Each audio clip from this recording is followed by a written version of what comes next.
with some recommendations on how to optimize corporate communications for our needs, given the scale of the community and the organization. And then with that, get some consensus from council on what the optimal way is to move forward, and then develop strategies and policies around that consensus. So, just thank you for the update, and I'm glad to hear your information. Councillors, any other questions? This is also from Mr. Elliott's presentation as well. Mr. Elliott, then, I will take my opportunity here. First of all, question, you're talking about the new HR payroll system. Will you be able to get some learnings out of that as you move forward in looking at a new accounting system for your department overall? Certainly, it will. This will be one of the first cloud-based business systems that we're going to be using, and that will be a significant piece of the learning puzzle for us. Reaching out to the cloud comes with certain risks, but they're offset with other controls. As to the financial system, I think the key will be to understand our business users and their needs in our business systems as we go forward. This HR payroll system was carefully crafted after an extensive review with our client departments as to what they needed, particularly in the areas of Parks and Rec, where there's very specialized needs for scheduling and part-time and flexibility of part-time staff, as well as the flexibility or the need for prompt timing of timesheets versus payday. And so I think the key lesson that we've picked up from that is do your homework before you go shopping. And I'm really pleased to see that you're looking at doing e-commerce capability. I think that's a great move forward for us, so thank you for looking at that. No other comments or questions? Councillor Marcus. Thank you, Mr. Chair. Through you to, Mr. Moyle, I was just wondering how much staff time is used to obtain the silver certification from Excellence Canada? Mr. Moyle? I don't know, but I'll find out. Thank you, sir. Any other comments or questions? All in favor then? Contrary? That's carried. Thank you.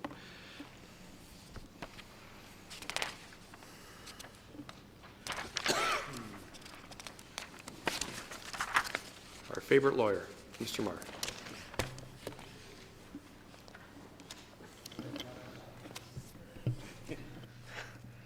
Thank you. Through you, Mr. Mayor, Slav will be very upset when he hears that. Our favorite lawyer here tonight. Fair enough. You will have him next week. This is my presentation for the Legal and Legislative Services Department.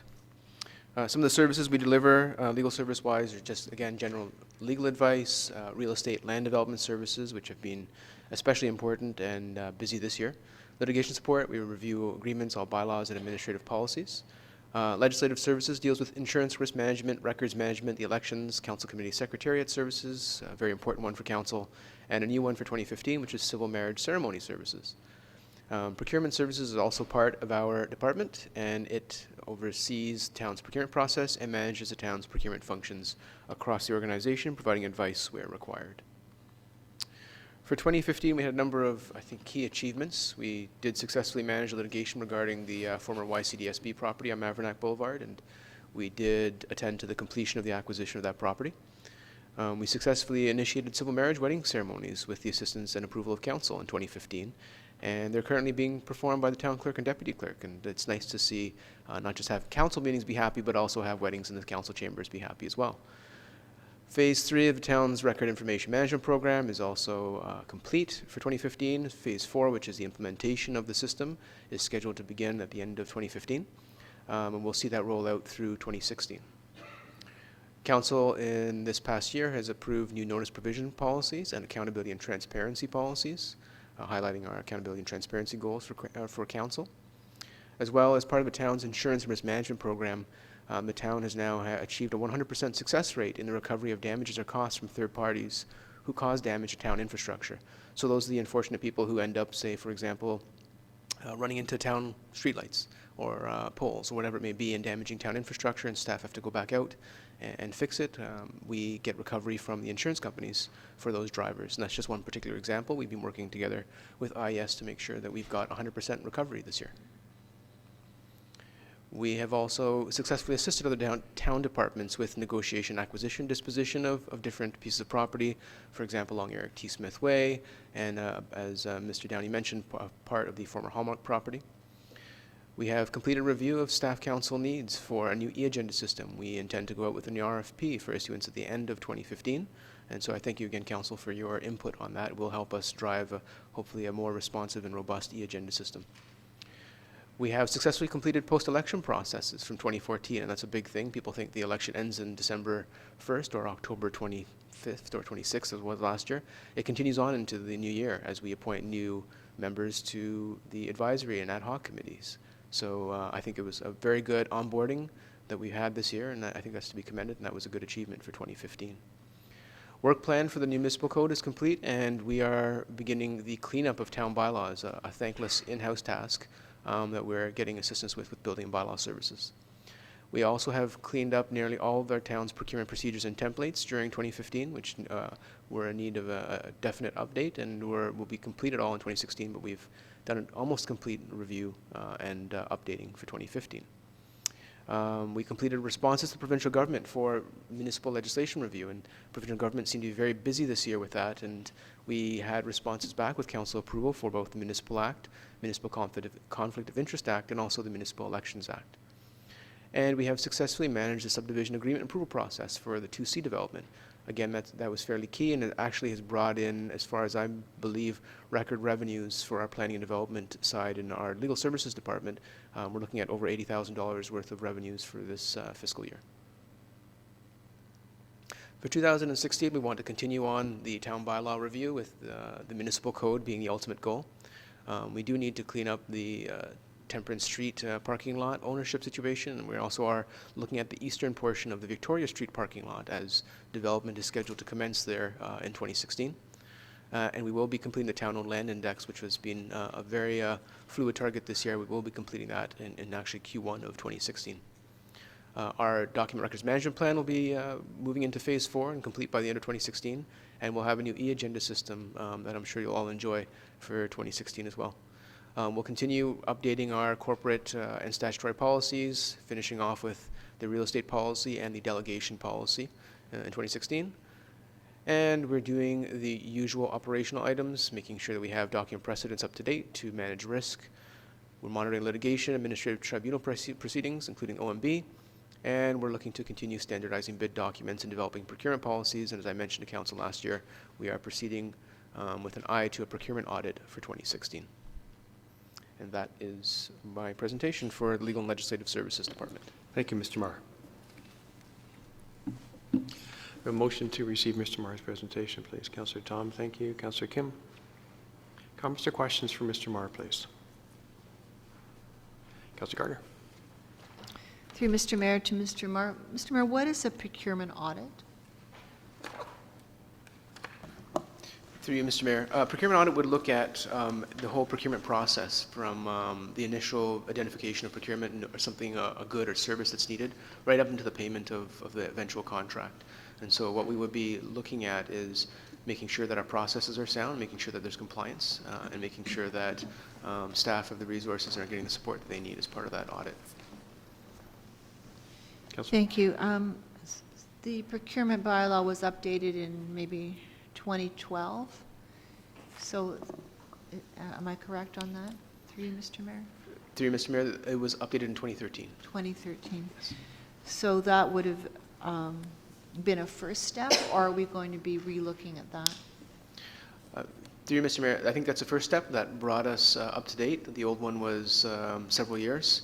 I think what we'll be looking at as part of the audit as well is to help shape maybe changes or revisions, amendments, clarifications to a bylaw. So procurement bylaw is always, in my perspective at least, a document that should serve the town while protecting the town. So that's what we'll be looking at as part of the audit to eventually deal with in revisions to the procurement bylaw. Thank you. So any suggested changes to that bylaw will be coming to council? Through you, Mr. Mayor, yes, it will. And also on, under procurement, and I don't know if the Environmental Advisory Committee or EDAC has looked at this, but we were talking at one time trying to make our procurement policy and actual procedures greener. Can you comment on that and whether anything is moving in that direction? Through you, Mr. Mayor, it is part of our procurement bylaw, and it's built into it right now. I think generally staff are always looking for greener opportunities in terms of the way we deliver goods, deliver services, and acquire goods. But ultimately, when we're procuring any good, it's a factor you take into account amongst all the other factors, and value and best value for the town is really what we're looking for. The greenness of the good or protecting the environment is one of those factors we consider when determining what delivers the best value. Thank you. Through you again, Mr. Mayor. I mean, if we're looking at the bottom line, as we're always trying to, because we're using taxpayers' money, green will always kind of fall by the wayside. That's a comment for now. Councillor Perry. Could Mr. Marr provide a bit of an overview about the problems we've had with an agenda management system in the past? Because it's something we've been working on for a long while. If memory serves, there were some issues around insolvency, but I could be wrong. So just a bit of an overview. Mr. Marr? Through you, Mr. Mayor, the project initially started, I want to say 2013 or 2014 or so. Initially, a vendor was identified. I think the work plan and the work output we were getting from the vendor was not what we initially were looking for. Response times were an issue. And I don't think there was a robust enough discussion with council and with staff as to what really needs we were trying to address, what really was wanted. And so we've decided to, as part of that initial process, to just basically stop right there. Unfortunately, there was nothing else that we could use from that. And to start again, but properly engage both staff and council to determine what would work well and what would address the needs of council, especially in their interactions with the public and the public's need to see documentation and information about different agenda items and things like that. So that was part of the kind of re-engagement, I guess you could say, with council. Any other speakers for Mr. Marr, please? Questions for Mr. Marr? Mr. Marr, just from me, on your first slide, you talked about risk management and insurance. And we've had the discussion before looking at modifying our insurance provisions in terms of as we've seen in the past, and hopefully we won't see in the future, of councillors suing councillors in terms of putting limits on that. Have you looked at that again? Is there any benefit to looking at that? I would think it would help reduce our premiums, but I would look to you. To you, Mr. Mayor, yes. In fact, this past year, staff did go through a very robust RFP process looking for a new insurance provider. And we looked at a number of different options, and we did speak with our existing insurance company, and they provided us with some advice on that. According to them, at least, there would not be a large, if any, amount of savings with regards to that type of coverage, a rider to the coverage, so to speak. However, what they did note was that the downside could be you could have one, say, well-financed counselor potentially using the courts or threats of lawsuits against another counselor who maybe didn't have those means to try and keep them quiet. And so there was a concern that without that coverage, there could be some, I guess, abuse of their monetary position. But it is certainly open to coverage limits, and we are continuing our conversation. What we do know from our insurer and what we can see in our 2016 budget is that we expect the 2016 insurance premiums to be no greater than 2015 after taking into account fleet and other property changes that have happened over the past year. So they have managed to hold the line and keep our deductible the same. Thank you, Mr. Marr. Just before I call for the vote, Mr. Marr will not be with us next week because he is taking off on his honeymoon. So take this opportunity, Mr. Marr, to congratulate you. And I think he's recorded vote. I think he's exercising the whole civil marriage process as well. So I am. Thank you. Best wishes, Mr. Marr. Thank you. Ms. Van Loon. Oh, pardon me. All in favor? Contrary? Carried. Ms. Van Loon, please. Good evening, Mayor Dawn, members of council, and tonight I will be presenting Building and Bylaw Services operating budget. Services we deliver, Access Aurora is our corporate customer contact center for all service channels. So that includes walk-ins, phones, email, and a number of other applications that corporately we use. We have corporate cashiering and point of sale purchases, corporate mail sort and distribution. There's a lot of mail that comes in and out of this organization. They are also responsible for lottery licenses, marriage licenses, death registration, and burial permits, and they coordinate a number of activities, road closure permits, property information letters, and municipal clearance on liquor license. They are also the corporate resource supporting the Accessibility for Ontarians with Disabilities Act. Then we have our bylaw services division. They're responsible for property standards, clean yards, and the noise bylaw, parking control, animal licensing and control, business licensing and temporary sign permits, pool enclosure inspections, which was recently transferred to them from buildings to build capacity within our buildings division.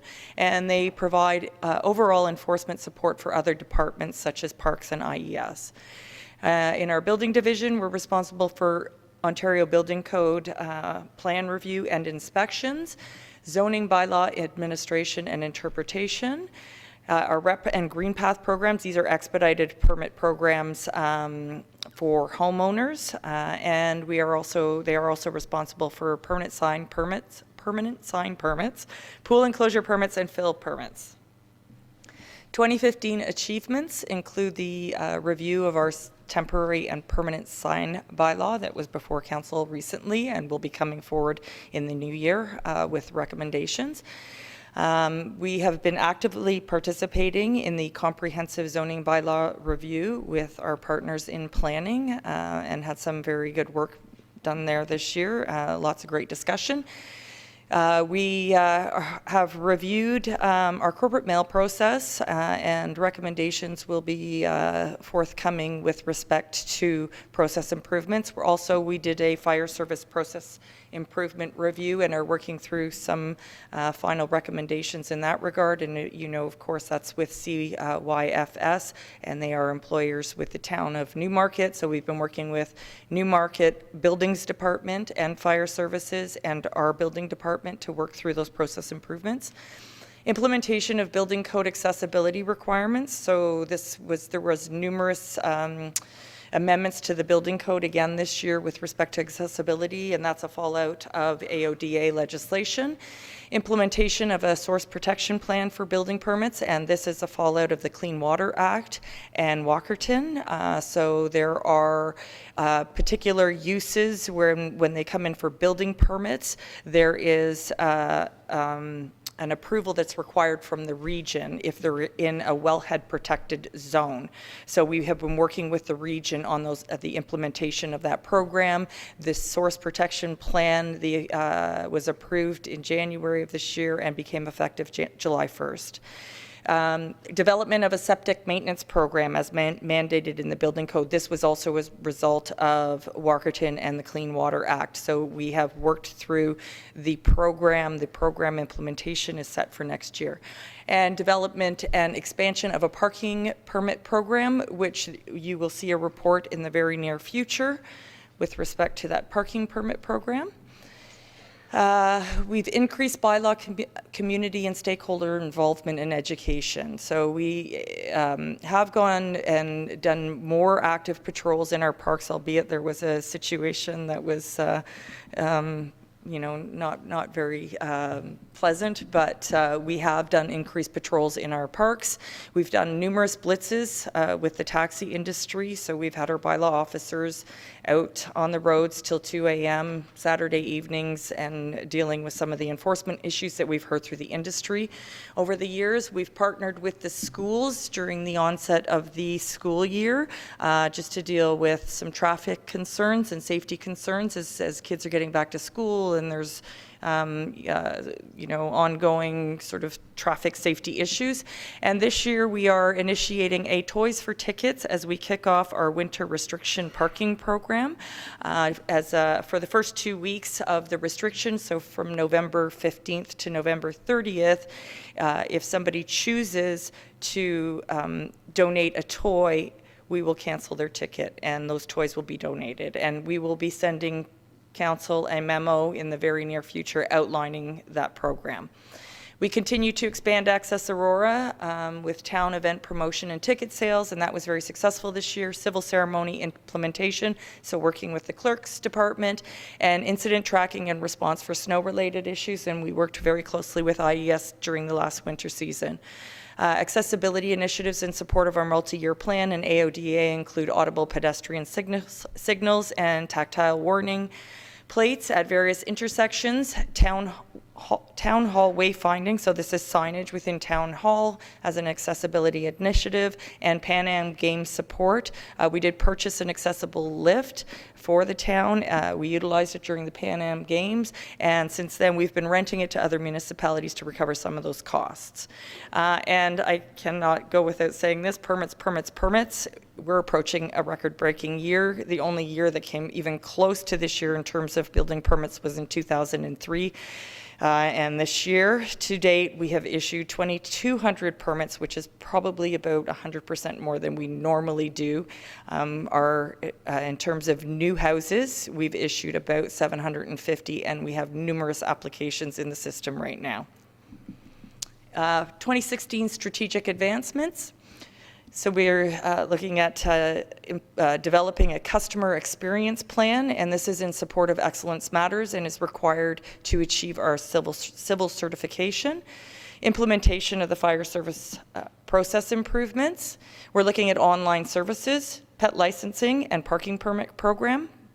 Mobile devices for inspectors, so this is handheld devices that the inspectors will use in the field that will eliminate duplication of effort. Customer relations and knowledge management systems, and this is for Access Aurora, so we can track and capture our customers and ensure that satisfactory resolution of inquiries, and participate in an N6 animal control study led by Georgina. We have our sign bylaw education and implementation. As we suggested in our presentation, we would like to transition this over a period of 6 months and work with business owners on the education and then implementation of the sign bylaw. And for the environment, we have the implementation of a septic maintenance program. Again, this is a mandated program that's legislated in the building code. And that's it. Thank you. Can you speak any faster? May I please have a motion to receive Ms. Van Leeuwen's presentation? Councillor Perry, thank you. Councillor Tom. Comments or questions for Ms. Van Leeuwen, please? Councillor Perry. I don't want to come off as heartless or anything like that, but the Toys for Tickets campaign, any cost implications to the municipality in that regard, or any idea what the foregone revenue will be, what you're anticipating it will be? In past years, we have initiated the winter restriction parking program with warnings instead of tickets. This year, we are going with a slightly different program whereby we are going to be issuing tickets and promoting this Toys for Tickets campaign. Doesn't sit right with me. There's a report coming to council, or at least a memo coming to council. Ms. Van Leeuwen? There is a memo coming to council. We're open to ideas, and this is, we'll take direction from council. Sounds good, thank you. Any other comments, questions for Ms. Van Leeuwen and Councillor Gardner? Thank you. Through Mr. Mayor to Ms. Van Leeuwen, I'm tired just listening to all of the things your department does. With respect to animal control, could you remind me where we are at with the delegation that came to council and perhaps putting signage on our town trails about what we expect from the people who use our trails? Through you, Mr. Mayor. We are working with OSPCA in that regard. We have developed a pet responsible pet brochure. We've actually gone out into the community. We're working with the vets, the pet stores. We're going to visit the off-leash dog park to provide that information. In terms of the signage on the trails, we have not yet had those discussions.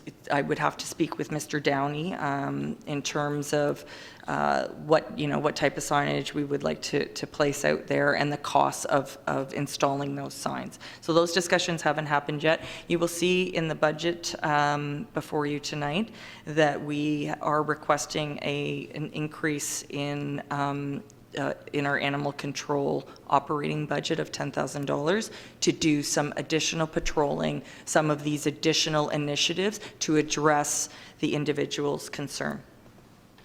Councillor? Thank you, and it's a question I'm just keep getting asked. Thanks. With the KPIs under percentage of house building permit applications reviewed within legislated timeframes and also small building, I see that it's at 85%. Because it's legislated, it's not a criticism, it's a question. Can we get into trouble for that? Ms. Van Loon? Through you, Mr. Mayor, we could be challenged at the Building Code Commission. So if we're not achieving our timeframes, someone could make an application to the Building Code Commission. That hearing is held within 5 days, and the Building Code Commission makes a decision. The decision could include ordering the municipality to review the applications. I can tell you, we're not going to hit our target of 85%. We are just too busy. The numbers are not there. However, we are working with all builders to prioritize and meet their targets. So we have ongoing discussions on a continuous basis this year on how to manage the work. Councillor? Thank you, and as a follow-up, hiring extra staff for the building department isn't a tax pressure. Is it possible to hire extra people? Through you, Mr. Mayor, absolutely, and it is not a tax pressure. It would be funded through the building permits. But is that, I'm sorry, I'm sure that's something you've considered, or is that something you've considered? We did, we were successful last year in obtaining another position, and we have hired into that position. It continues to be a challenge, the workload. Thank you. Any other questions for Ms. Van Loon? Councillor Abel? Thank you, Mr. Mayor. Great presentation. It's an impressive list of responsibilities. And I mentioned before with infrastructure, your frontline customer service plus. So you obviously make a great impression for the town on our behalf, and so that's always appreciated. And it's not always easy because you're greeting and you're also enforcing. But you did mention that you have a tremendous amount of permits, and I noticed on the budget pie that Mr. Elliott had shown that you still consume 4% of the tax revenue. Whereas planning, they're like revenue neutral. So could you just give council an idea that as much as you want to try and be revenue neutral, where your pressures exist not to meet those? Through you, Mr. Mayor, that 4% it is attributed to bylaw services and Access Aurora. So the building division is self-funded. So that's where that 4% is. Thank you very much. Any other speakers, please? Ms. Van Loon, a couple, if I may. You talked about the septic maintenance program, which is indeed mandated by the province. It'd be a surprise, I think, to a lot of people in town, including some of the people who have them, that we have septic systems. So will you be doing a communications program? Is that part of this overall program? And will there be a charge for someone to come out and inspect a septic system? Through you, Mr. Mayor, we are currently working on a report to council that will outline this program.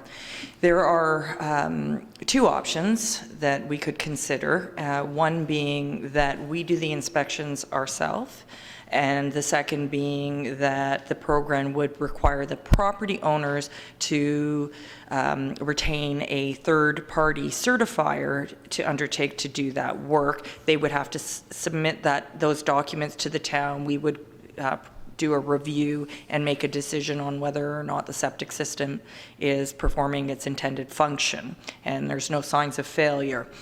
We are recommending, and what we will be coming forward with is a recommendation that we do the inspection ourselves. We have about 425 properties that fall, that have septics, and that fall within those vulnerable areas that are identified in a source protection plan. We will be coming forward and requesting as well for that we hold a public meeting, as we would recommend that a fee be instituted for this inspection, and the fee that we're looking at is somewhere around $150. When we have that public meeting, it is also our intent to send an invitation to all of those property owners that are affected, so that we can provide them with information on the expectation and what the program is. Now, this septic maintenance program, an inspection will be required every 5 years. Thank you. Parking around Town Park. And when I drove around today, I think there was 2 empty spots. And they're certainly not all coming from people using the park. Can you give us a quick update on when you're going to be addressing this situation? Thank you, Mr. Mayor. Yes, I can absolutely do that. Again, we're working on the report right now. We've established the program, including parking at town facilities, parking at Town Park. We have done some additional surveillances as requested by council, and I would agree that parking seems to be an issue during the week.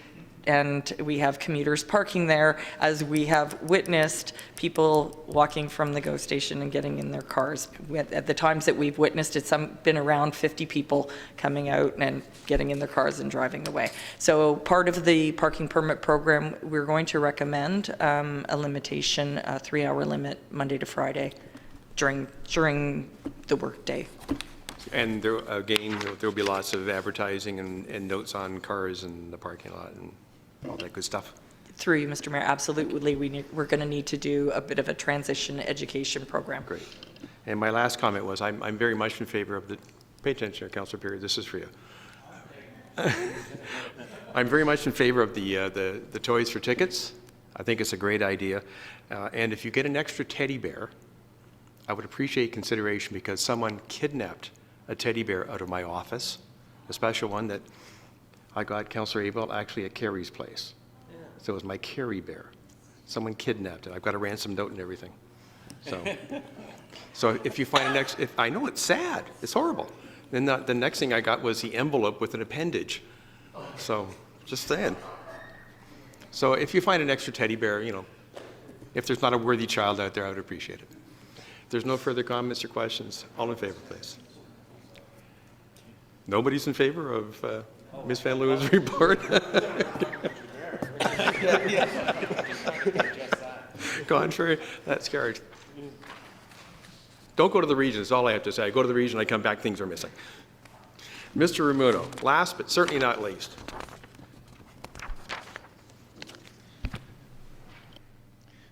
Thank you, Mr. Mayor, members of the council. So Planning and Development Services, go through the services that we deliver. As you know, we're broken into three main functions. First function is the development planning section, and it's comprised of mainly 4 development planners who are responsible for file management of development applications, and that division is responsible for the review of development applications and preparing reports to council. Once council prepares or recommends approval of an application, the next step is preparation of the agreements, site plan agreements, subdivision agreements, all originate in the with the development planners. We're also responsible for the implementation of the environmental protection and enhancement policies. And we also provide professional and administrative services to the Committee of Adjustment. I have a secretary-treasurer of the Committee of Adjustment within my department. And we provide information and advice on town policies and development inquiries that we get on a regular basis, either over the phone or people coming in at our front counter. The other function is our long-range and strategic planning division. They're responsible for, again, our projections, growth management, preparation of secondary plans, such as 2C, new official plans. They're also responsible for, they assist in the zoning updates, and I'll speak about that a little later on. Any special studies, we have a staff person who concentrates on our growth projections and monitoring as development proceeds. We also have a couple of GIS technicians who do all our air photo digital mapping and data management database that's involved in all development applications. Property information, which is our municipal addressing, includes municipal addressing, property fabric, street naming, and of course we have economic development, and we deal with property sales and acquisitions. We also have heritage planning, and we're responsible for the heritage planning application review, implementation of heritage policy, and occasionally we deal with awards and event ceremonies. 2015 achievements. It's been a busy year. First off, we've been working on our new comprehensive zoning bylaw for a number of years, but over this past year we did hold a couple of open houses and 3 public planning meetings in council chambers. And we're also at a point where we have our third draft of the bylaw prepared, all the mapping's complete, and we're working closely with our building department as well, getting input from them. And so I think we're at a point now where we're trying to schedule our next public planning meeting to bring that final draft forward to council for their consideration. We've also had a third-party peer review take a look at the document and provided us with advice on sort of just our approach and the language and the style of the new bylaw. Other achievements, our development planners have been busy following council's approval of the subdivisions and zoning bylaws back in 2013 in our 2C area. Staff has been busy with other department staff in preparing those site plan and specifically subdivision agreements for those 6 major draft plans within 2C. And so far we've registered over 1,400 plans that comprise over 1,400 residential units, and to date I think we're well over 600, which has resulted in well over 600, probably closer to, I mean this is 630 residential building permits solely in that 2C area. We've heard from Tasha that her department has issued more than that, but that's outside of the 2C area as well. Apart from the 2C area, we've been busy, our staff has been busy in preparing another 22 subdivision and site plan agreements, again, outside of 2C, other smaller development applications, also the little development agreements that we see occasionally for the odd new home construction within our Oak Ridges Moraine area. As well, I think Council's aware, we've secured $500,000 in provincial funding for the Healthy Kids Community Challenge. We've completed the update of our Economic Development Action Plan. We've also delivered on our Community Improvement Program for the Aurora Promenade, and it was just about a month ago that we approved our first application. We've updated our community profile, and we've completed our strategic plan report card. We've also negotiated the sale of approximately 15 acres of town land on Eric T. Smith in 2015. We delivered on the electric vehicle roadshow event. We've we prepared and council approved the medical marijuana bylaw to regulate those facilities. And we've also received the pollution probe award for highest participation. Our 2016 strategic advancements, we're hoping to schedule the new comprehensive zoning bylaw for council's consideration early in 2016.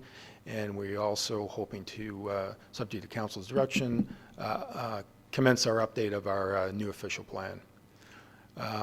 We're also looking to reestablish the Town of Aurora Business Ambassador Program and moving forward on preparing the Green Development Guidelines. That was an objective in our official plan, and to update the Corporate Environmental Action Plan. I think that concludes my presentation. Thank you, Mr. Ramuno. Council, thank you, Councillor Abel. Second, Councillor Thompson. Any comments or questions for Mr. Ramuno, please? Councillor Maracas. Thank you, Mr. Chair. Through you to Mr. Ramuno. I'm just curious, how much staff time and resources have been spent in preparing the new comprehensive zoning bylaw? Mr. Ramuno. Through you, Mr. Mayor. It's a tough one to quantify. We've been working at it, on and off for a couple of years, and I've got one staff spending a majority of his time on that, and as well as my manager of development planning and another policy planning staff, and building staff have been involved. So it's been a lot of staff time. I could actually put a number together for council, and I can send you an email on that when I get that information. Thank you, I appreciate it. And just as a follow-up, I guess it's fair to say then that we spend a lot of time and money and effort designing the vision and zoning for our town, and it's a lot of expense to do that. Is that a comment or a question, Councillor? It's kind of, I just said, is it fair to say? So I guess he could say yes or no, I guess. It's a comment more, but. Okay. Just ask it. Councillor Abel, did you have a question, Councillor? Okay. Any other comments or questions for Councillor Gardner? Thank you. Through Mr. Mayor, I'm not sure I understand this. On the, I'm in section 3.4 under Planning and Development Service, the measure number of hectares of serviced vacant employment lands within the municipality. So when I look at that, it looks to me like we've serviced everything that we need to. Mr. Ramuno? Through you, Mr. Mayor. No, there's still additional lands to be serviced, but this measure identifies currently the amount of serviced, undeveloped land, and over the past year, that number's come down because we've seen some development occurring. We've seen some development, obviously, with Bulk Barn on our Eric T. Smith lands, and there's been some additional development on industrial property that's been serviced. The other larger portion that is approved for employment purposes but is not yet serviced, and council approved the subdivision, is the Emery Business Park, just east of Leslie Street. That'll likely be serviced sometime in 2016. Councillor?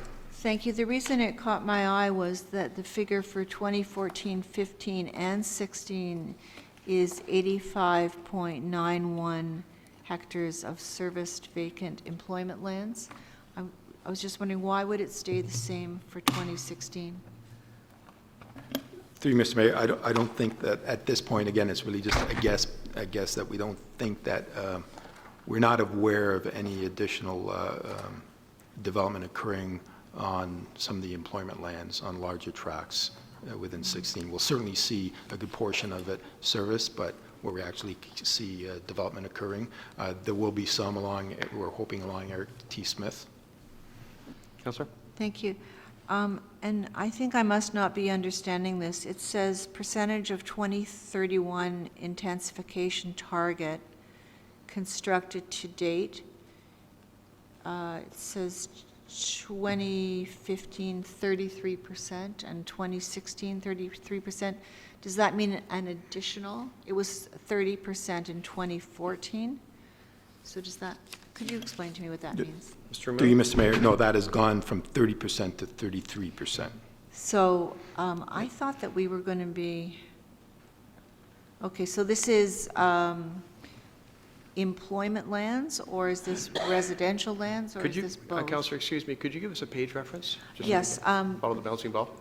it's section 3-4. Thank you. Through you, Mr. Mayor, no, apologies, that should read a percentage of, that means residential intensification, so residential units.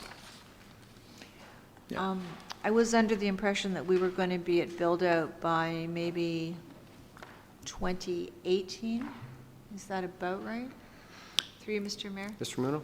Through you, Mr. Mayor, that's my estimate for our greenfield area, so 2C, but the 2C area is not within our built boundary, so those units that are built don't go towards our intensification numbers because they're considered outside the built boundary. So this number represents, development, residential development that will be occurring from 2015 forward within our built boundary. And our built boundary, essentially, I mean, we've identified, we have a schedule in our official plan, but it really excludes the 2C area. But the majority of the Thank you. town is within the built boundary. Thank you. I misread that. So we're only talking about intensification in the already built areas. Correct. Thank you. Any other comments or questions for Mr. Ramuno on his presentation? Okay, so all in favor of receipt, please. Contrary? That's carried. Thank you. Councillor Johnson? Mayor, I didn't note any presentation on the corporate expenses and revenues, but it is part of the budget package that we received in item 2. I just have one quick question. I was wondering if I could perhaps direct it to Mr. Elliott. Sure. Mr. Elliott, within that section, you identify investment income at $1.55 million, and you indicate that there'll be no increase in 2016. And I was just, I guess, looking for a little bit of a comment because I was surprised, given that we've just initiated a new investment policy program, that we're not anticipating any increase at all in 2016. Mr. Elliott? Through you, Mr. Chair, that's a great observation. The real answer is that our total reserve balances are beginning to fall, and accordingly our free cash investment is beginning to fall. We've recently invested significant portions of our cash in lieu of parkland reserves, and as a result, our total free cash that we have available for investment income, and accordingly how much of that can come back to the operating fund, is diminishing. And so while we're anticipating higher yields, we've got a smaller portfolio. Perfect, thank you. Councillor Gardner? Thank you. I have a question on council administration. To section 2, page 3. It says under personnel, 1 full-time personnel at $436,000. Is the council salaries, are the council salaries included in there? Through you, Mr. Chair, yes, they are. There's 1 full-time employee, and that's not the mayor, it's the mayor's assistant. Right. And the 9 members of council plus that salary are included in the salaries budget. Thank you. Council? Well, I was just, Council, we, at this point, we've gone through the presentations that have been presented by the department heads. We haven't really gone through the report that was distributed to you on Friday. My suggestion would be that we look at that on the 23rd of November. Give us a couple of weeks to actually go through them in depth and certainly have any questions filled in by staff. Next Monday, we're receiving the Public Library, the Cultural Center, and the Historical Society. So by the 23rd, we'll have all the operating budgets, and then I think we could probably have a more fulsome discussion around all the operating budgets at one time as opposed to piecemealing it through. So if council is in agreement with that, then my suggestion is that we will then go to just item 4 tonight, which is public consultation. And certainly, if there's any members of the public who would like to have any comments.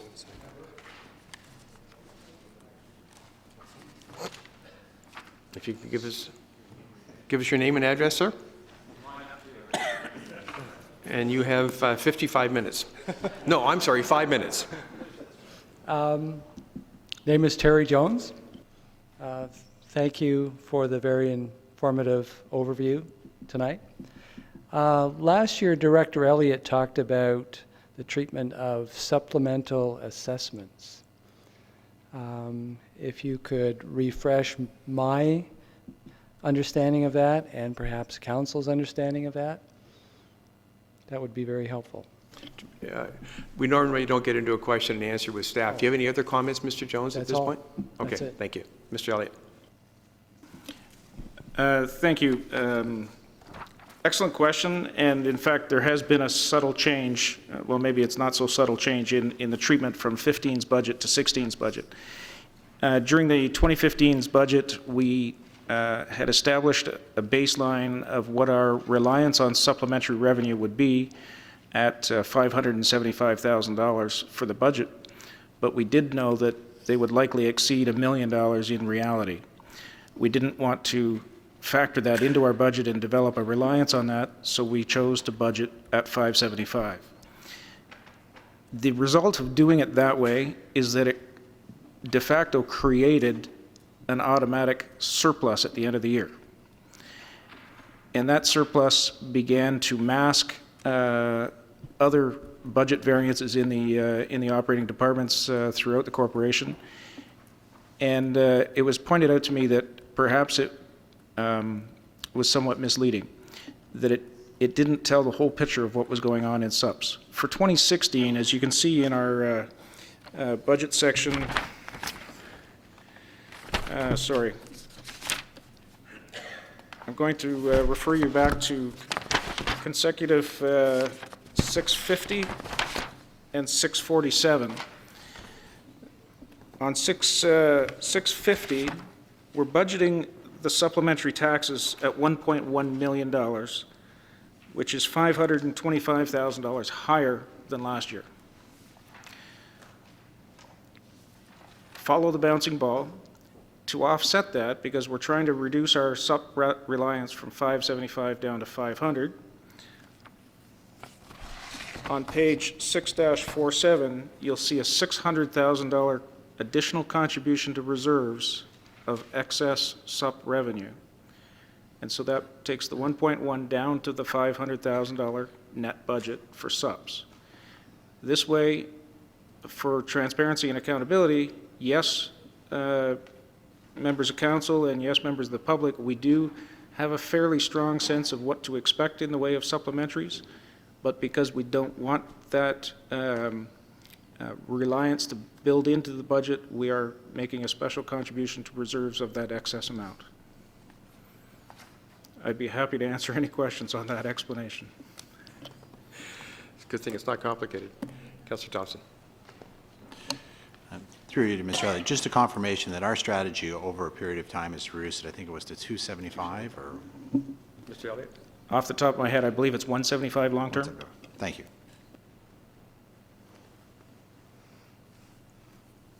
Mr. Jones, I hope that helped answer your question. If not, I'm sure Mr. Elliott would be happy to have a chat with you offline, because it does get very complicated.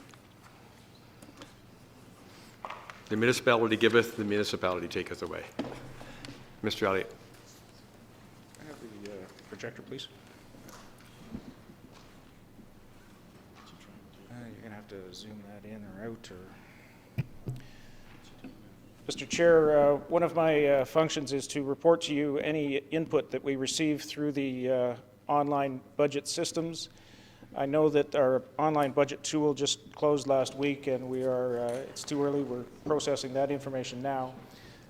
However, through our town budget at aurora.ca email, we have received clearly what is a bit of a campaign, but 43 independent and individual email submissions, all very, very similar in nature, some cut and paste and some original handcrafted.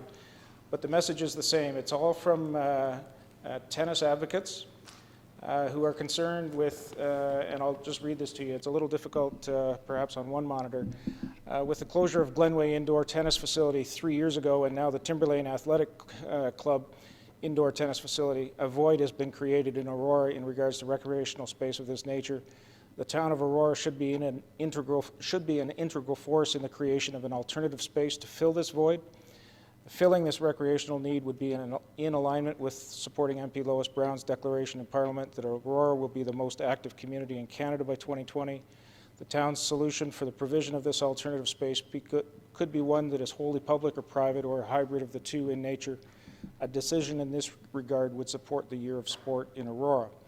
The most popular suggestion with regards to how the town might facilitate the creation of the new indoor tennis facility in Aurora is one where the town takes the lead in acquiring the necessary land and construction of the facility, although the construction could be funded via a variety of revenue sources, could include upfront member initiation fees, fundraising, low-interest loans, or a combination of these. The ongoing operation of the facility could be undertaken by an independent operator who would cover off the ongoing operating costs through court fees and other membership dues. It's important to note that in the past we've not had more than one, maybe two emails on any particular subject, and I think in total in the 6 years that I've been here, 5, maybe 6 total emails received. This month alone we've received 43 identical emails or very similar emails, all from different individuals, all concerned with the loss of indoor tennis. So I leave that for you, and this is the best summation that we could sort of put together of the collective 43 emails. I'd be happy to circulate this to you. Thank you, Mr. Elliott. Have you received anything else? We have not included, in fact, the gentleman that was trying to sell us wallets has retracted his email. I'm sorry? The Chinese wallet salesperson has retracted his email. Okay. Councillor Perry? Mr. Downey, or Mr. Elliott, I just want to thank you for bringing this to our attention. I would only, remind everyone that we had an option before us that was going to cost us $0. It was in fact going to bring $1,000 revenue to the municipality a year to provide this for free. I just thought I'd remind everybody that we're talking about budgets, and this wasn't going to cost us absolutely nothing. We could have provided a level of service over and above what we're providing right now. Thank you, Councillor Perry.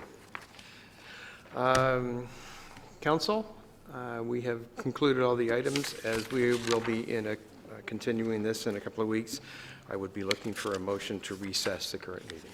Councillor Thompson, thank you. Councillor Perry, second. All in favor? Contrary? That is carried. Thank you, staff.